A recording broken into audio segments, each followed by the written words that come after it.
All right, everybody, 10 Tampa Bay Chief Meteorologist Bobby Deskins. No tropical development expected the next 7 days. Isn't it great to always hear that? I tell you what, it's music to my ears.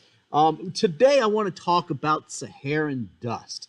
And I started with the tropics here because the Saharan dust is coming off of Africa and it's drifting westward across the Atlantic and eventually over here into Florida, the southeast as well, too. And Saharan dust suppresses hurricane formation, meaning it makes it hard for hurricanes, tropical cyclones to form because that dust is just so dry. So I wanted to go over that just real quickly today, kind of give you an idea of what we're looking at. So let's get a little bit bigger here so that you can see this. Again, this is a look at the latest, basically what we're expecting. And of course, we're not expecting much at all. Now, the reason why is dust. Now, dust dries out the atmosphere, makes it hard. Wind shear shears apart storms. We have wind shear out there. We actually do have some. So we would expect that anything trying to drift into this area right in here, like this particular system here, which is nothing, would have a hard time forming because of the wind shear. There's wind shear here. El Nino is coming on strong, and it tends to give us more of this. So that is a good thing, and that's kind of what we expect to see. This, though, comes and goes every week, every few days, every week to 10 days, something like that. It just kind of changes. The water underneath all this water is very, very warm. It's warmer than average. So when we talk tropics, we're thinking we could see more storms just because of the warm water. Now, if shear pops up, that's going to cut down on those numbers. And if dust pops up, that will help to cut down on those numbers. And look at the dust that we have right now. You can see all of this here. Well, I zoomed in, didn't want to do that. But you can see how thick it gets into the Turks and Caicos, the Bahamas, Hispaniola, parts of Cuba as well. This is the first batch, and you really want to concentrate on the inner parts right in here where the brightest ones. That's where the dust is the thickest. Now, this is literally dust and sand particles from the Saharan desert that gets kicked up in storms there and brought up into the atmosphere. And you'll notice it. You'll go to these islands, and you'll see dust on your car.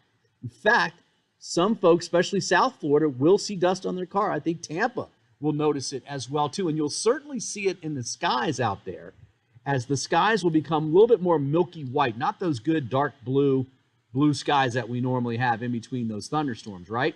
Not with this dust. That's going to put a haze in the atmosphere, and we expect that to last through next week. So you can see most of it now is to the south of Florida. There we are there. You can see most of it's down here, but we've got this batch that comes through Sunday night into Monday, gets up in here. Then we've got this batch coming out, and I think there's going to be more next week. Now, while I've got this view, this is the last 12 hours or so. You can see what's out there, right? See how much brighter it is right here, how much thicker it is right here than it is right here. I mean, it's bright, but it's losing it, right?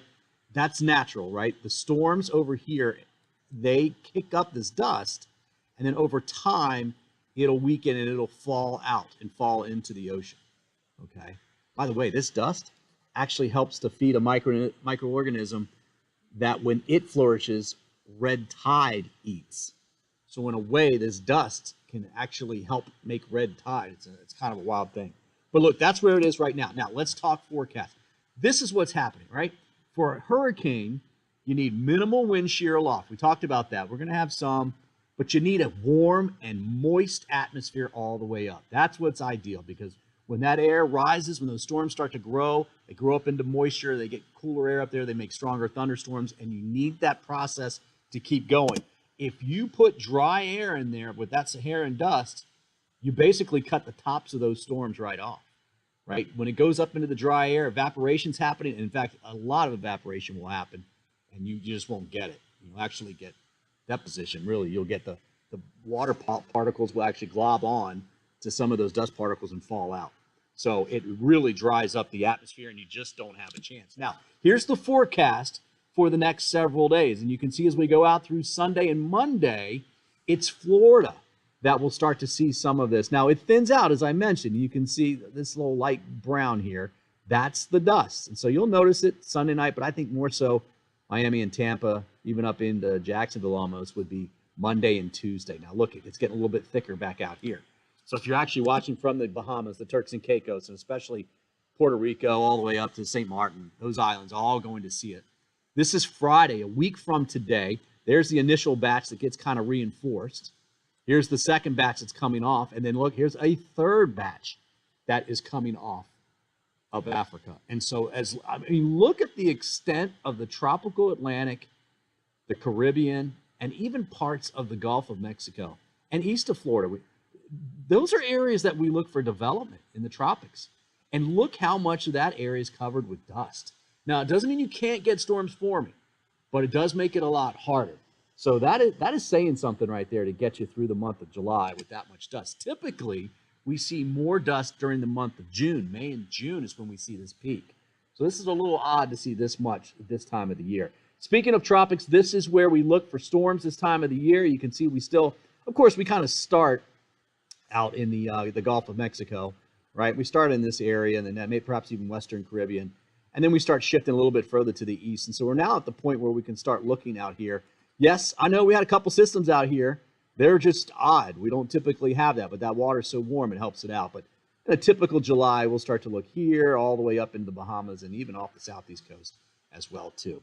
So that's it. That's the dust. That will be heading our direction. You're going to notice it, especially Florida, Cuba, Haiti, all of the islands, including Puerto Rico, over the next week or so. As far as precipitation for the Tampa areas where I'm based here, you can see we have some decent rain chances for Saturday. Sunday, that dust starts to move in, now mainly down south, but notice max 30 to 40% chance Monday, Tuesday, Wednesday. In fact, you can take that into Thursday and Friday as well. So there we go, guys. That is all the Saharan dust that is going to be pushing in our direction over the next week. In fact, I probably should actually have to say week to about 10 days. All right, don't forget to follow and subscribe to my page and also on my Facebook page, Bobby Deskins Weather, and on Twitter, I'm Bobby DWTSP. Have a good one, guys. Thanks for watching.